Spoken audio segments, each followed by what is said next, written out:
Well, howdy, y'all. I'm here for your daily Bible readings, and we're going to be doing chapter 8 of First Chronicles. And it is a short chapter. It's got 40 verses, but each verse is short. Some of the verses just 3 or 4 words.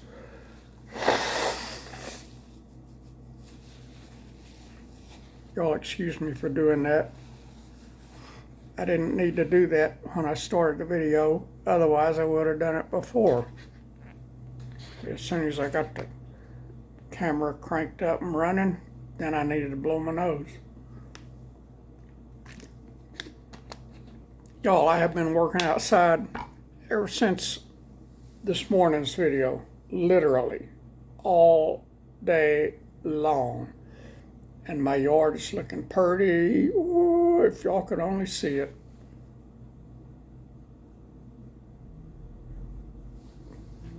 But I'm going to wait until the flowers all start blooming and the vegetables start looking good before I show it to you. I got everything planted today. I got everything watered. And I did a bunch of old paint removal because I got to paint the trim on the house this summer. I got a lot of paint removal done, just the loose stuff, what was easy to get off. Not all of it, but a lot of it. And I got a lot more sanding to do once I get the easy part off. And I thought at 6 o'clock there was an antique car show downtown. Nicole told me yesterday to get my lawn chair and come sit in front of her store and watch it because she's on the main drag. And I told her I would. And so I hurried and got everything done I had planned on doing and got cleaned up pretty like you see me now, and went down there at about 5 minutes to 6. She was gone. Her store was closed. Every store on the main drag there was closed, and there wasn't one single car there. So evidently that car show was earlier in the day and I missed it. And I went back to the city's Facebook page to see what it said after there was nobody there, and they're all gone. All the announcements about it are gone. So I don't know what the heck happened, but I missed it. And I've been every year since I've been here, except this year. I missed it. I like old cars. I like old cars better than I do new ones. I wish I could afford an old car. I wish I had my first car. My first car is a 1950 Mercury Monterey two-door hardtop. And those cars are rare. It had a flathead V8. And I bought it for $150 from my grandpa. He had bought it new, and I think he drove it 18,000 miles. And that was, I don't remember, I was 16 when I got it. So that was in 1967. And so it was 17 years old when I got it, and he had driven it 18,000 miles in 17 years. He drives about like I do now, or he drove about like I do now. I barely put 1,000. Well, I guess I put more than that. I put about 2,000 a year on mine. But the second year I was here, I went the whole year on just 2 tanks of gas. Now it's 3 or 4. But anyway, I guess that's enough for my redneck rant, redneck ramble.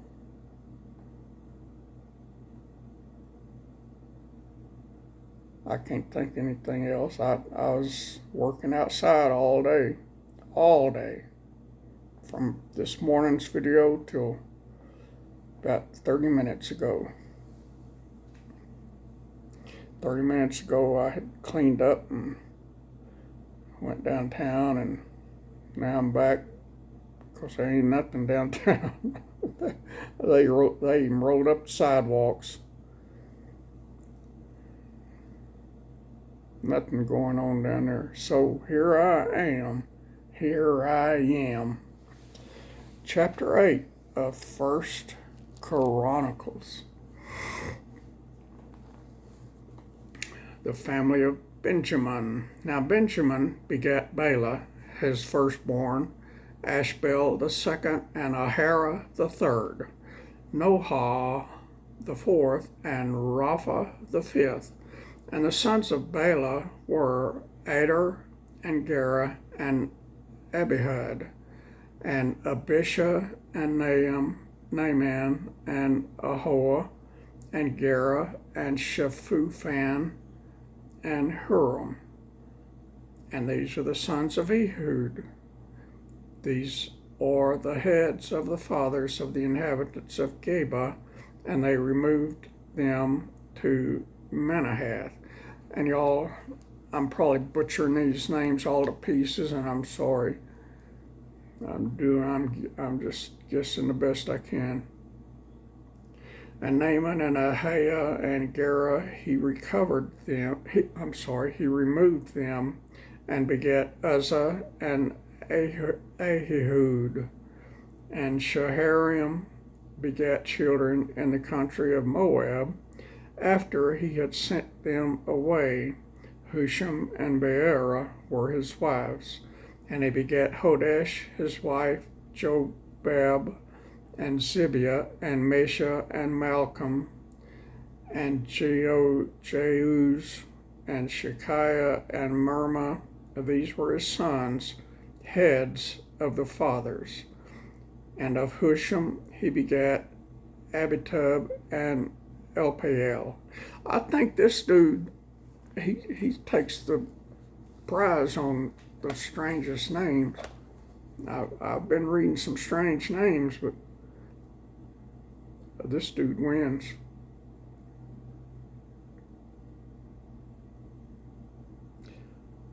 And he begat Hodash, his wife, Jobab, and Zibiah, and Mesha, and Malcham, and Jeuz, and Shekiah, and Mirma. These were his sons, heads of the fathers. I think I read that already. And of Husham he begat Abitub and Elpaal. And the sons of Elpaal, Eber, and Misham, and Shemed, who built Ono and Lod with the towns thereof. Beriah also, and Shema, who were heads of the fathers of the inhabitants of Aijalon, who drove away the inhabitants of Gath. And Ahio, Shashak, and Jeremoth, and Zebadiah, and Arad, and Ader, and Michael. Hey, there's one I know. Michael, and Ishpa, and Johah, the sons of Beriah, and Zebadiah, and Meshulam, and Hinseki, and Heber, Ishmariah also, and Jezliah, and Jobab, the sons of Elpaal, and Jachim, and Zikri, and Zabdi, and Elianiah, and Zilthiah, and Eliel, and Adoniah, and Beriah, and Shimrath, the sons of Shimhi,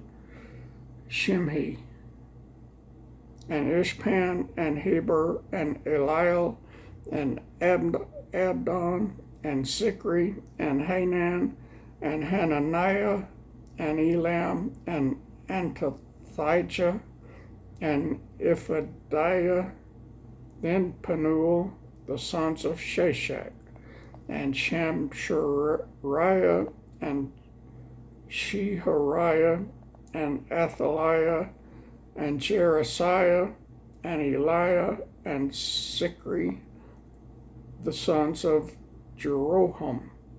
And these were the heads of the fathers by their generations, chief men. These dwelt in Jerusalem. And at Gibeon dwelt the father of Gibeon, whose wife's name was Maachah, and his firstborn son Abdon, and Zur, and Kish, and Baal, and Nadab, and Gedor, and Ahio, and Sacher. And Mikloth begat Shemaiah, and these also dwelt with their brethren in Jerusalem, over against them. And Ner begat Kish, and Kish begat Saul, and Saul begat Jonathan, and Malchishua, and Abinadab, and Eshbaal. And the sons of Jonathan was Meribaal, and Meribaal begat Micah. And the sons of Micah were Pithon, and Melech, and Teriah, and Ahaz begat Jehoiada, and Jehoiada begat Alameth, and Asmaveth, and Zimri begat Mosa, and Mosa begat Benaiah. Rapha was his son, Eleasah his son, Asel his son. And Asel had 6 sons, whose names are these: Azrikam, Bocheru, and Ishmael, and Sheariah, and Obadiah, and Hanan. All these were the sons of Asel. And the sons of Eshek his brother were Ulam his firstborn, Jehush the second, and Eliphalet the third. And the sons of Ulam were mighty men of valor, archers, and had many sons and sons' sons, 150.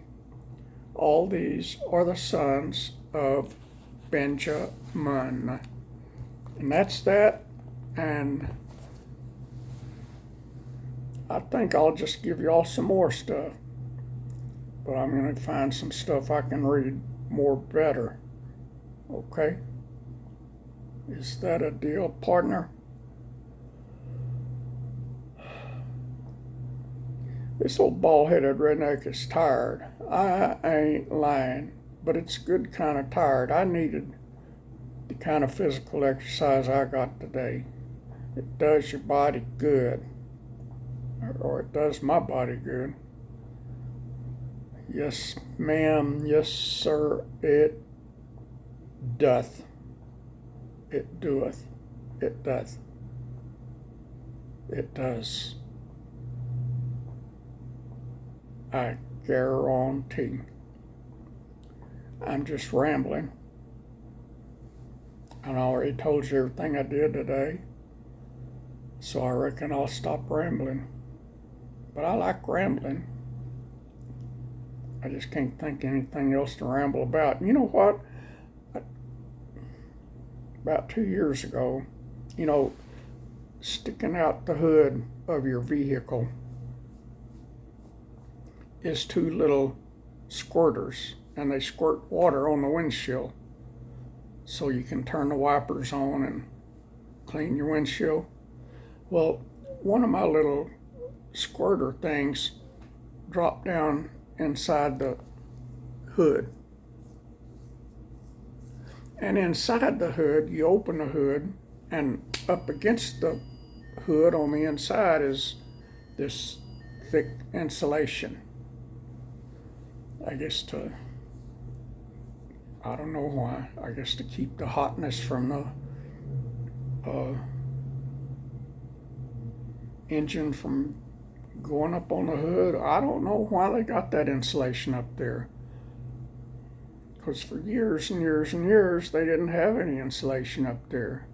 And I don't know of a single hood that ever burned up from the heat, so I don't know why they got that insulation there, but they do.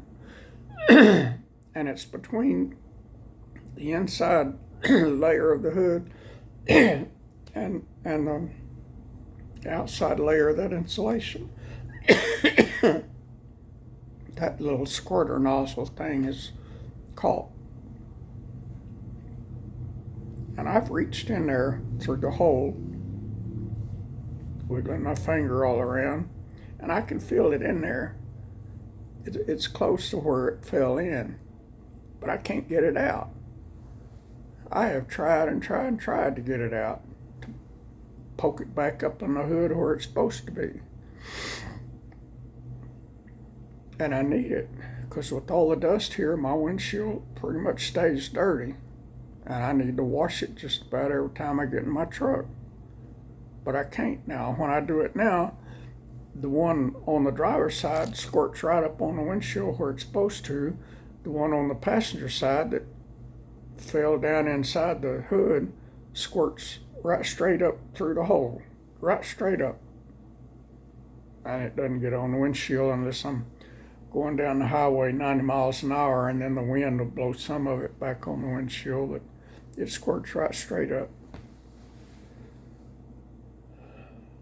So I reckon I need to loosen that insulation from the passenger side of the hood enough to be able to get it, and then put it back in place, and then reattach the fiberglass to the hood. But I don't know how to do that. So I'm going to have to look at YouTube videos and see if I can find somebody that had a similar problem and had to remove the insulation from the inside of their hood, and maybe they'll teach me how to do it, because I don't know how. So that's my problem of the day. My problem of the day is my back. My back, I told somebody, I think I told, I don't remember her YouTube name, but her real name is Norma Lynn. I told her my back was suing me for divorce. And if it could, it would. Because the way I treat it, but I like gardening. I like working in my yard. I like having pretty yards. I've always had pretty yards. And every place I have lived, even in England, I have had rose gardens. And here, I told y'all before, but here I can't find any roses for sale. One year I was, two years ago, I think, my second year here, or maybe that was 3 years ago, I don't know. Anyway, 2 or 3 years ago, I was in Ollie's.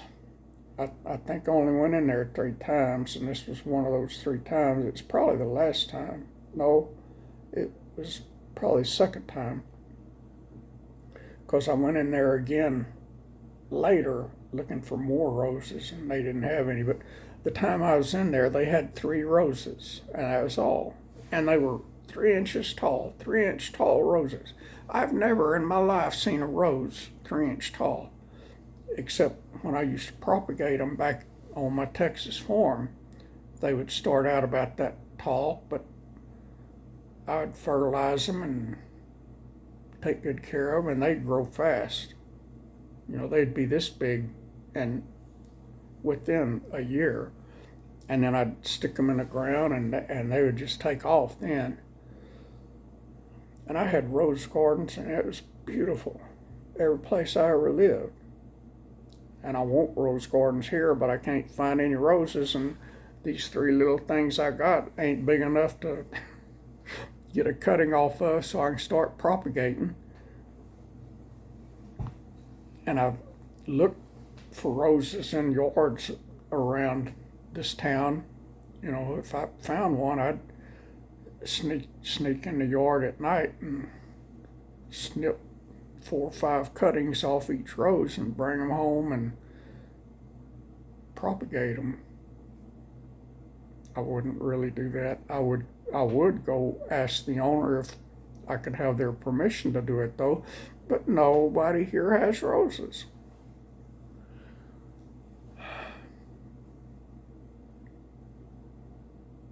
So I'm out of luck on roses. If these will ever grow, I'll just get some propagating going on there. I'm good at propagating. I can propagate anything. I propagated pomegranate trees. I started a whole pomegranate orchard back home from propagating 3 trees. And I propagated figs. I propagated a lot of figs, and I propagated pecan trees. I don't know what all I propagated. I propagated a ton of lantanas. I love lantanas. Butterflies love them. Hummingbirds love them. Bees love them. But people don't. But I love them. I think they're pretty. And they grow huge. And I propagated probably 20 or 25 at one time. I had lantanas all over that place. And they smell good too. And they're beautiful. They get big though. The place I got mine, some young lady in the next town over had put an ad in the local Facebook page wanting somebody to come cut it down because hers was all the way up to the roof. The part of the roof that went like that, her lantana went all the way up to it. And it was a 2-story house, and it went all the way up to the roof. And she was going to pay them. And I told her, I sent her a message. I said, I'll cut it down for free if you'll let me have if you'll let me have it after it's cut down. She said, sure. So I went and cut it down, and I cleaned it up good. And it was so big. It was probably 30 feet wide and up to the top of a 2-story house.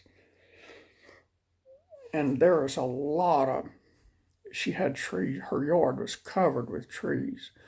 And there was leaves probably from 10 years back behind underneath that lantana. And I raked all that up. I had the back of my pickup full of trash that I raked up and cleaned up that area for her. And she was real happy at the job I did. And I was tickled pink. I had my pickup on top of the leaves. I laid the lantana, and it was up probably 3 or 4 feet above the cab of my pickup from one side to the other, from front to back. And I tied it down good with rope and went home. All the stuff, all the leaves and stuff that's underneath her lantana, I threw on my compost pile. I had a 40-foot long compost pile, and it was 12 feet wide and 40 feet long and 8 feet high in some places. Most places was just 4 feet because I had to have some parts of it where I could get in there and get stuff out when I needed, after it composted, get it out and throw it in my gardens. And that makes good fertilizer. So I ground it all up and threw it in there, except for about, I don't remember how many plants I propagated.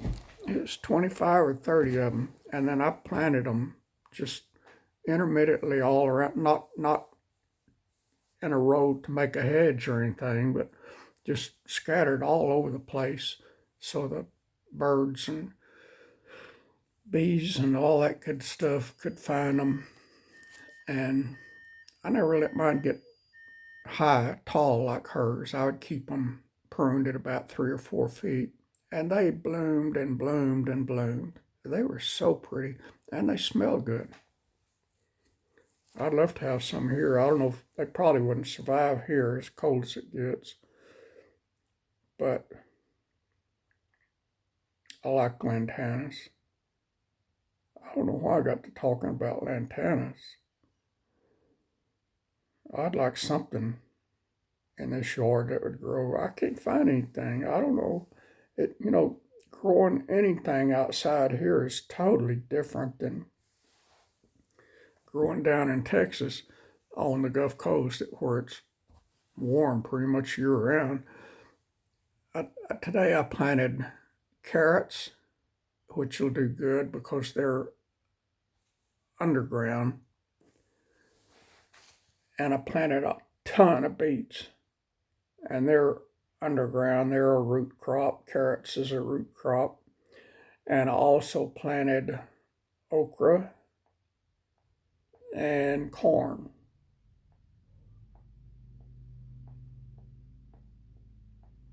Yeah, that's all I planted today. Oh, and I planted all my flowers. I've got some 10 to 12 foot tall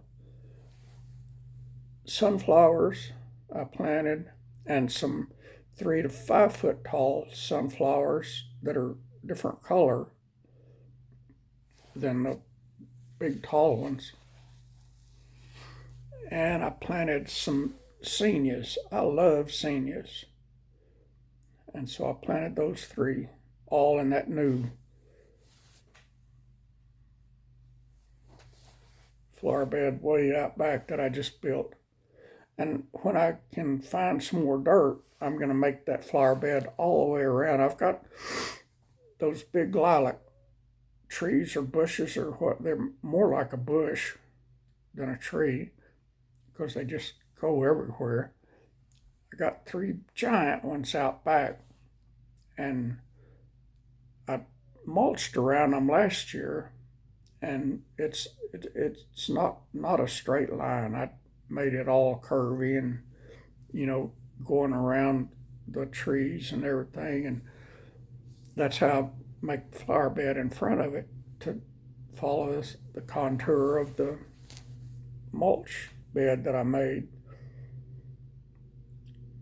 And so that's going to be a cool flower bed when they start blooming. And it's on the busy street that everybody goes up and down, so everybody will get to enjoy my pretty flowers in a couple of months. And I'll let the squirrels have the sunflower seeds. I don't like sunflower seeds. I don't dislike them. They're too much work for the little bit of food you get. So I know the squirrels will love them. Back home, I had some big giant, big giant sunflower flowers, and a big part of that in the middle was the seeds.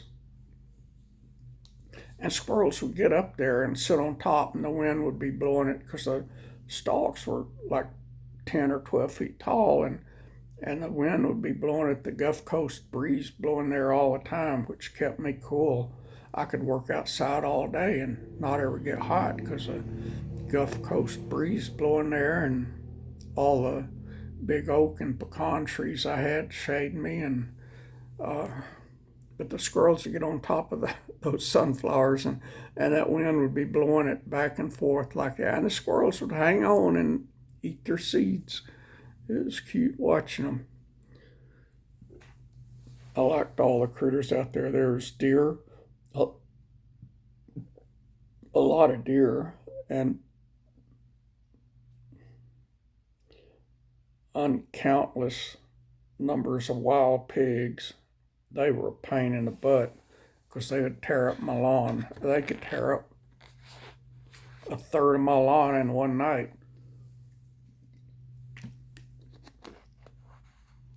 I got a bunch of pictures of pigs in my yard. Sometime when there was a bunch out there, I'd fire a handgun into the ground to scare them off. I never would kill any because then I'd have to butcher it and do something with it. A lot of people killed them to eat, but I never did because that was too much work. It's a whole lot easier to go to the grocery store and buy your meat than to butcher it and do it yourself. I've done it myself when I was younger, a lot younger. I used to do a lot of hunting for meat to eat. Back when I used to work, that was a long time ago. Part of my job was the company I worked for had a 1,100-acre ranch way out in West Texas, which is like a 10 or 11-hour drive from Houston. And I'd take clients out there to go hunting. Yep, I got paid. We had a big cabin. It was a big cabin. It would sleep probably 15 or 20 people. It had bunks. You walk in, it had double front doors like a church. I don't know why they put double doors, but it had double doors. And it had bunks all the way down one side, bottom and top, and all the way down the other side, bottom and top. And then across the back was the kitchen. It had a big kitchen, the full width of that cabin. And then behind the kitchen was women's bathroom and men's bathroom, and it had 2 or 3 sets of showers on each side, and 2 or 3 toilets and 2 or 3 sinks on each side. I only took men out there. There's never any women out there when I was there. That would have been fun, though, to take women hunting, but never had any women clients. We had a women's bathroom, though. But the whole time I was take them out there, there's never any women. And I spent a lot of time out there, probably 3 months a year at the cabin. That was hard work there. That was hard work, but it was fun. I enjoyed it. It was a long way out there, though. Goodness gracious alive. The owner of the company had a truck built specially for bird hunting. And you remember what the Beverly Hillbillies truck looked like, with Granny on her rocking chair sitting way up high on the back of the truck? Well, that's what this guy's. His truck was a brand new Ford F-350, probably. It was a big one. And he had seats, had two layers of seats in the back, one just above the top of the cab and one 2 or 3 feet higher, where a couple of guys could sit here and a couple could sit here, and I'd drive them around through the ranch and let them shoot whatever they wanted to shoot. They'd shoot all kind of birds, dove and quail and pheasant and wild pigs and deer. And there were so many doe deer out there that they didn't have a limit on does. They wanted to thin the doe population so you could shoot as many does as you wanted. Most people didn't want to shoot does, though. They wanted to shoot bucks to get the big rack to hang on their wall. I never did that. I shot them, but I never hung a rack on the wall. I shot them for meat to eat, and I don't even like venison anymore. I used to, but I don't anymore. I just like plain old grocery store meat now, but it's got to be high quality meat. I don't like the trash meat some of the stores has. All right, I told y'all I would give you a lot of rambling since it was a short chapter, and I did. Or did I start a different video? I don't remember. I think it's the same video. But anyway, you got a bonus either way. And I hurt. My back hurts bad. I wish there was something that could make it feel good. If there was, I'd do it, because it hurts.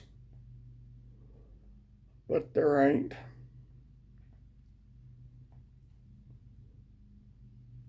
Oh, I told y'all a while back, a couple of weeks ago, I bought a lawn chair that is a rocker. It's got pneumatic cylinders in the back that helps you to rock.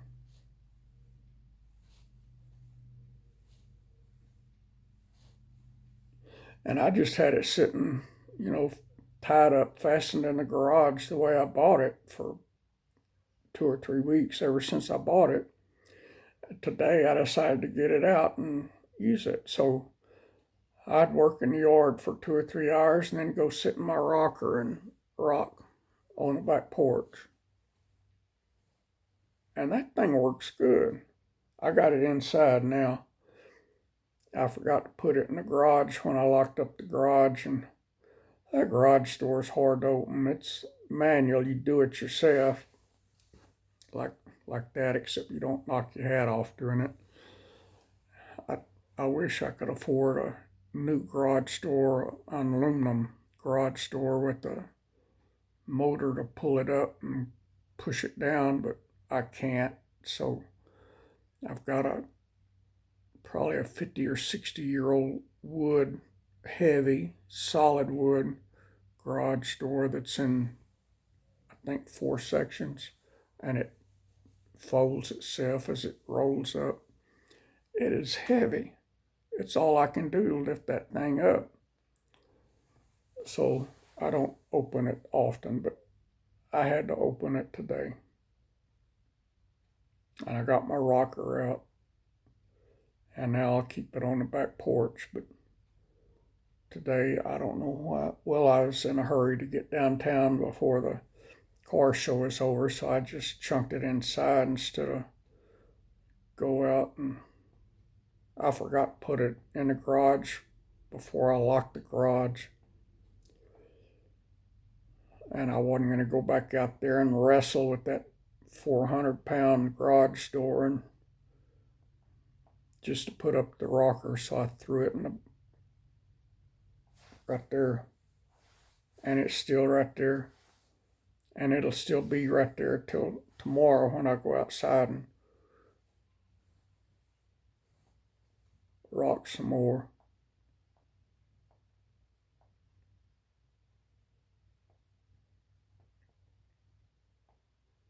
So that's that, y'all. And I hadn't done any wild on the spur of the moment giveaways lately.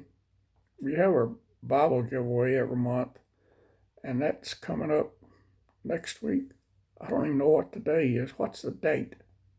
I got no idea. I don't even know what month it is. We're in May, aren't we? I don't know. I think we're in May. Well, I don't know what day of the week it is. I mean, what day of the month it is.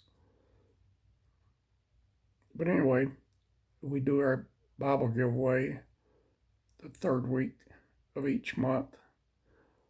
And I know we're not in the third week yet, but I want to give something away. It won't be expensive like a Bible, because I give away good, genuine leather Bibles.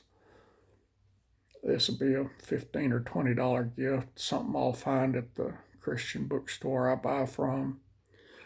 To who? To one of y'all. If somebody listened this long, not that I had anything important to say, all the way in there since I finished the daily Bible reading for the day, but if you listen this long, you deserve to get a little gift.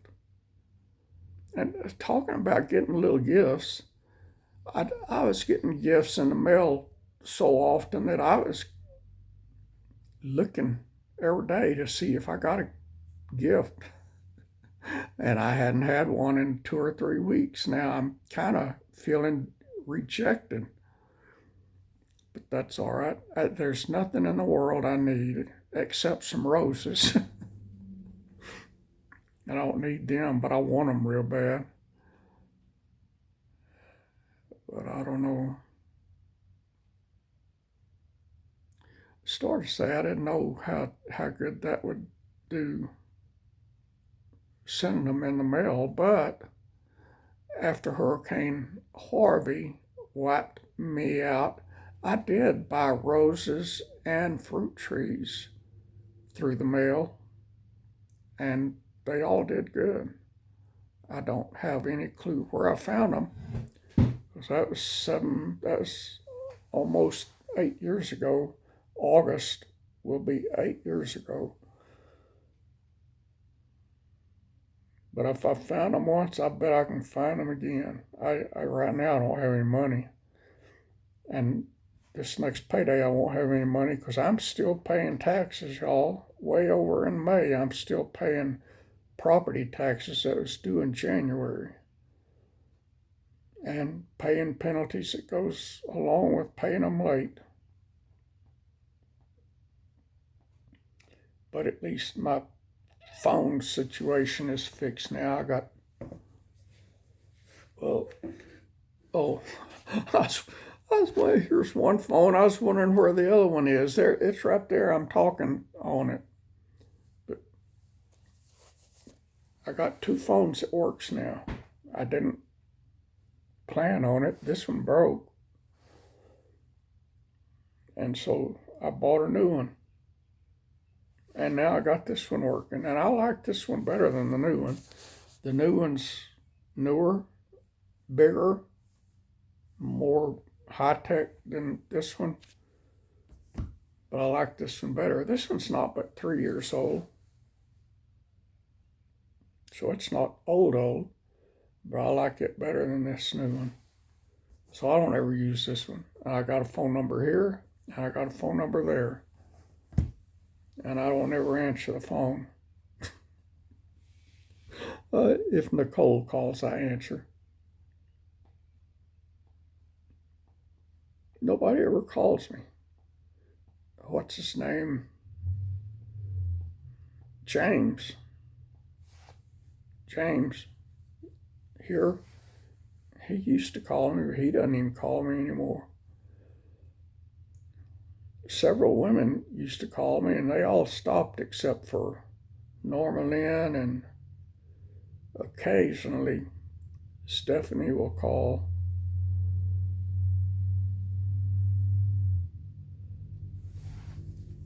And I can't remember any others of you calling me.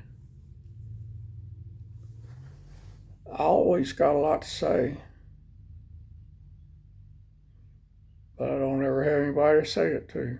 So I'd say it to Kitty Callie. She's a good listener. And you know what?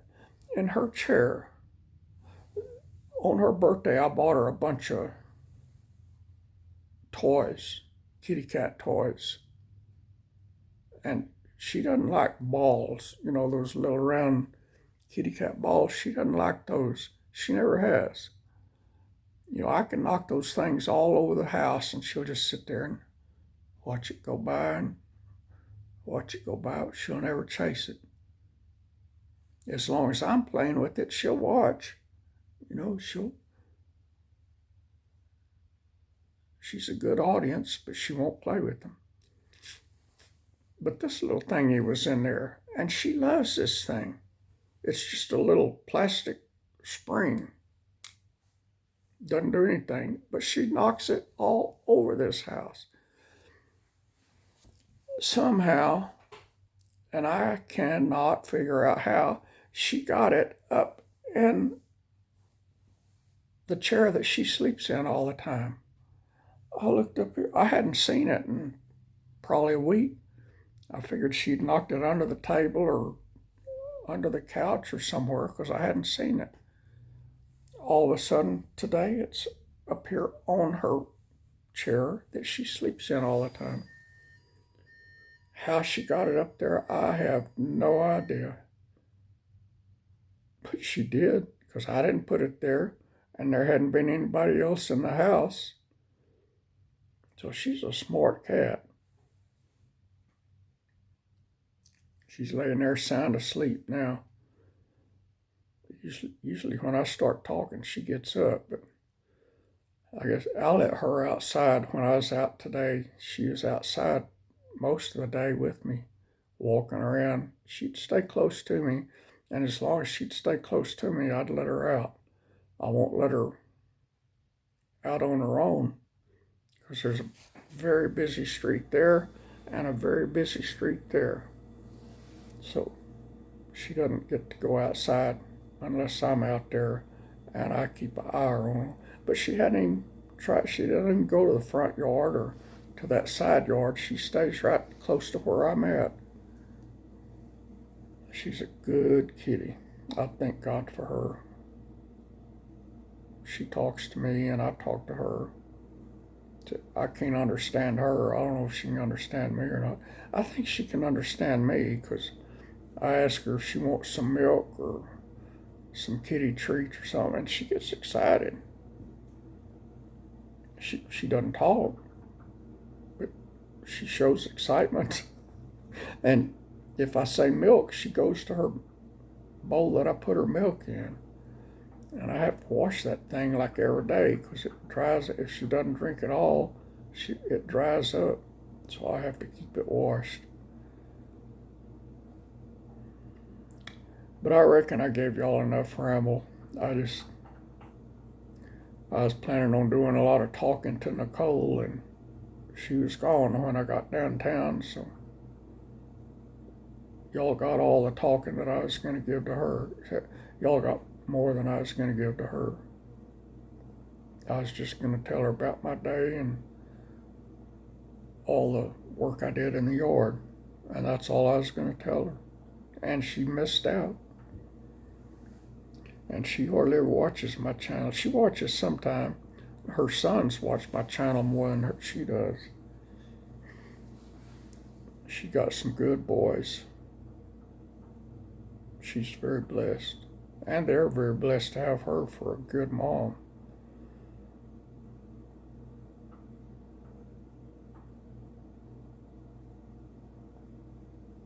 She sent me a text of the track schedule. Both of her sons are in track, and she told me to come to the game, and I said, well, I'll go to all the home games, but I ain't going to any of the out-of-town games. Besides the windshield washer squirter that squirts straight up, I also need new headlights. Both headlights is fogged over so bad I can't get them clean. I've bought all kind of headlight cleaner stuff. Nothing works. I even spent $68 on one that was guaranteed. Nothing. So I've got to buy new headlights, and they're $125 each, and I need two. So that's $250 plus shipping and plus tax. So I just don't drive at night for that reason, because I can't see anything. One time I got stuck over in the big town south of here. Went to Walmart, and I think it was when I was having all the phone problems, and I was there for a long time, a whole lot longer than I'd planned on trying to get my phone situation resolved. And talking to Walmart is like talking to this phone charger here. That thing there has got more common sense than the people in the electronics department at Walmart. But anyway, on my drive home, I couldn't hardly see. My headlights were so dim. So I seriously, I gotta somehow figure out how to get a couple of headlights. And then I could drive at night to see her boys' track meets out of town.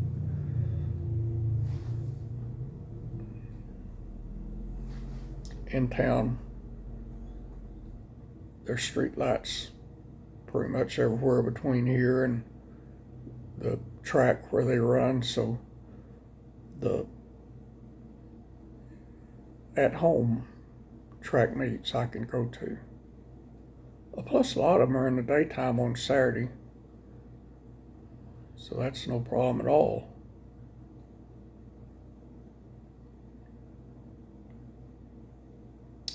But anyway, that's that, y'all. I have enjoyed talking to you.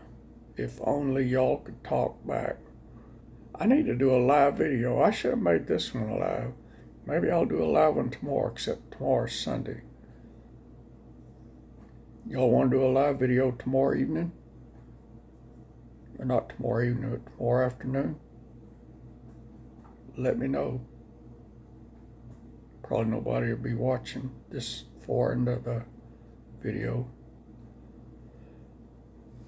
But that's it, y'all. I don't know what I'm gonna do.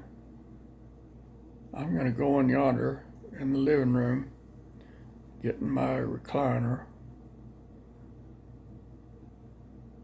and probably fall asleep. Except I'm not sleepy right now.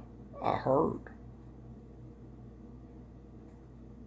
that recliner will feel comfortable because when I recline fully, it gets all the pressure off my spine, and that makes it not hurt as bad.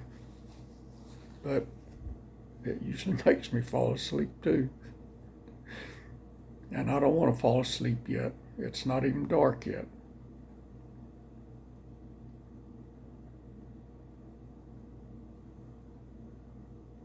It's 7:30. I don't even know what time it gets dark here. I hadn't even noticed. But it's not dark. I can see out that window, and I can see out that window, and out that window, and out that window. It's not dark.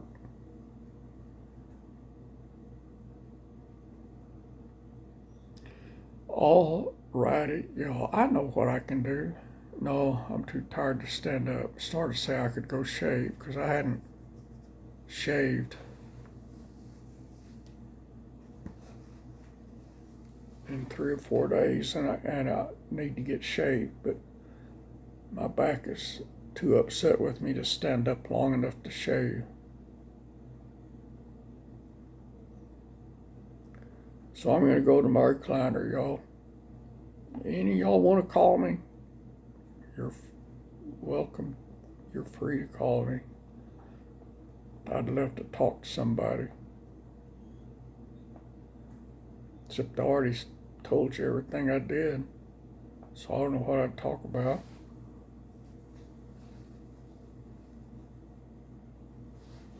My nose is running, my eyes are running, and I'm using the same paper towel to wipe them both. It's a good thing my butt's not running. That would be nasty.